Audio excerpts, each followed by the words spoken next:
ప్రభువైన యేసుక్రీస్తు నామమున మీ అందరికీ శుభాభివందనములు తెలియజేసుకుంటున్నాం. జీసస్ న్యూ క్రియేషన్ మినిస్ట్రీస్ ద్వారా ఈ రీతిగా ప్రతిరోజు అనుదిన ఆహారమును మీతో పంచుకోవడానికి దేవుడిస్తున్నటువంటి కృపను బట్టి దేవునికి ఎనలేని కృతజ్ఞతలు.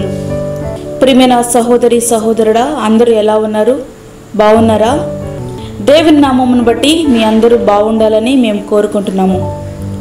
ఈ యొక్క వాక్యము ద్వారా అనేకులు బలపడుతున్నాము అని మాకు రెస్పాన్స్ ఇస్తున్న విధానాన్ని బట్టి ప్రభు నామానికి మహిమ కలుగును గాక.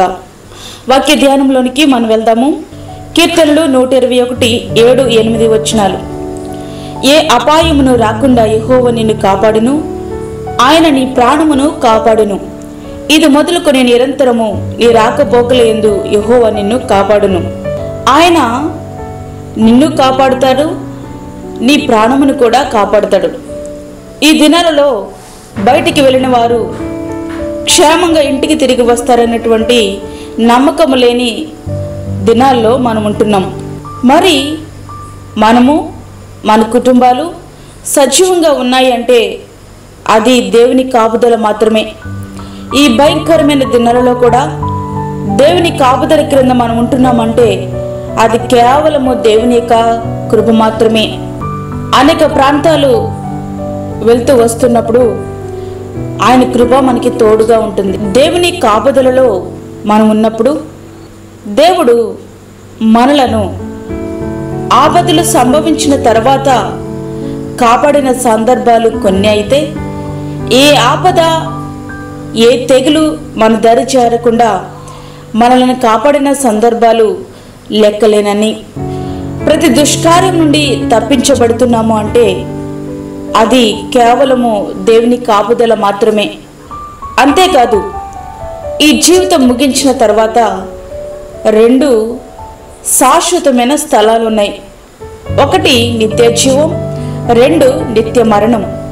ప్రియ స్నేహితుడా, ప్రియ విశ్వాసి, నిత్య మరణములోనికి నీ ప్రాణము పోకుండా ఆయన నిన్ను కాపాడాలని ప్రయత్నం చేస్తూనే ఉన్నాడు. ప్రభు ప్రతి దుష్కార్యం నుండి నన్ను తప్పించి తన పరలోక రాజ్యమునకు చేరినట్లు నన్ను రక్షించును. యుగ యుగములు ఆయనకు మహిమ కలుగునుగాక. ఆమేన్. 2 తిమోతి 4:18 వచనం. ఈ లోకంలో మనము బాటసారులం, అనగా యాత్రికులం. మన జీవితమే నిరంతర ప్రయాణం. ఈ ప్రయాణంలో కొండలు, లోయలు, మెట్టలు అనగా శ్రమలు, శోధనలు, వేదనలు, సంతోషం, ఇంకా ఎన్నెన్నో అనుభవాలు.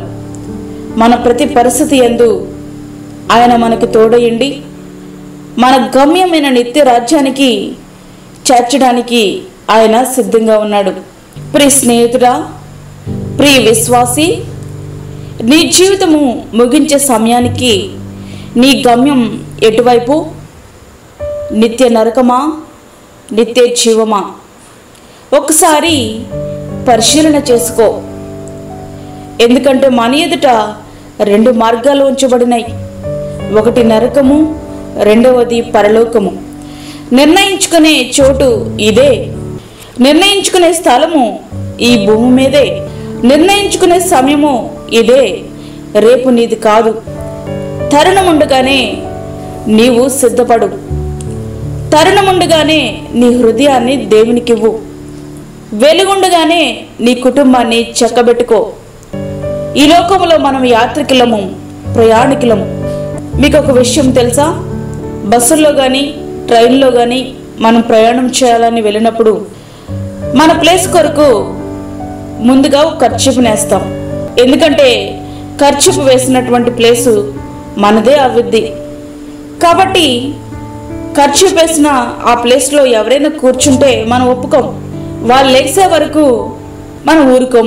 ఓకే, ఆ సీట్లో కూర్చుని ప్రయాణం చేస్తాం. మన స్టేషన్ మనకు వచ్చేస్తుంది, మనం దిగే ప్లేస్ మనకు వచ్చేస్తుంది. ఇంతవరకు ఈ ప్లేస్ నాది, ఈ ప్లేస్ నాది అని అనుకున్న మనమే ఆ ప్లేస్ను వదిలేసి ఆటోమేటిక్గా దిగిపోతాం. అనగా అది మనది అనే జ్ఞాపకం మనకి రాదు. అలాగే మన మరణ సమయం మనకి సమీపించినప్పుడు ఈ లోకంలో నాది నాది అన్నది ఏదీ నీతో రాదు. ఎందుకంటే ఈ లోకము శాశ్వతమైనది కాదు, శాశ్వతమైనది పరలోక రాజ్యం.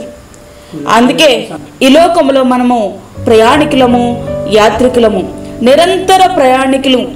ఈ ప్రయాణంలో ఏ మార్గంలో వెళ్ళాలో నిర్ణయించుకునేది నీవే.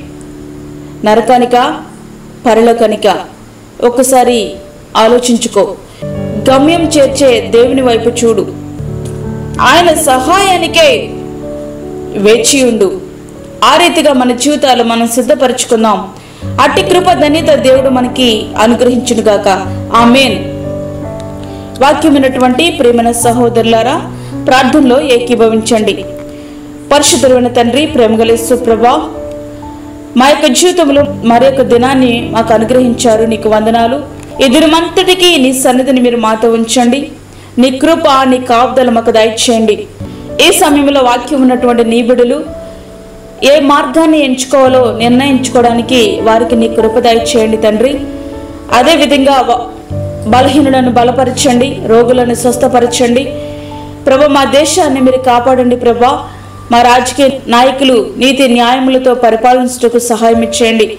దూరదేశంలో ఉండి వాక్యం ఉంటున్న నీ బిడ్డలకు మీరు తోడుగా ఉండండి. నీ కాపుదల వారికి దయచేయండి నాయనా. నీకు స్తోత్రములు చెల్లించుకుంటున్నాను. అదేవిధంగా గర్భం లేని వారికి గర్భాన్ని మీరు తెరవండి ప్రభా. గర్భఫలము యెహోవా ఇచ్చు బహుమానమని ఆ యొక్క వాగ్దానము వారి జీవితంలో నెరవేరినట్లుగా సహాయం చేయండి. మాకు కాదు హో, మాకు కాదు, సమస్త మహిమ ప్రభావాలు మీకే ఆరోపించుకుంటూ యేసు పరిశుద్ధ నామమున అడిగి వేడుకుంటున్నాము తండ్రి. ఆమేన్. ఈ యొక్క వర్తమానంలో మీ బంధువులకు, మీ స్నేహితులకు షేర్ చేయండి. దేవుని సేవలో మీరు కూడా పాలుభాగస్తులు కండి. అదేవిధంగా మీ ప్రార్థన అవసరతలు మాకు తెలియచేయండి. మా ఫోన్ నంబర్ 9177377559. దేవుడి విమును మీ కుటుంబమును దీవించునుగాక. ఆమేన్. ఇట్లు దేవుని సేవలో మీ సహోదరి అన్నామణి సాల్మన్. మా ఛానల్ని సబ్స్క్రైబ్ చేయండి, షేర్ చేయండి, లైక్ చేయండి. దేవుడు మిమ్మల్ని దీవించునుగాక. ఆమేన్.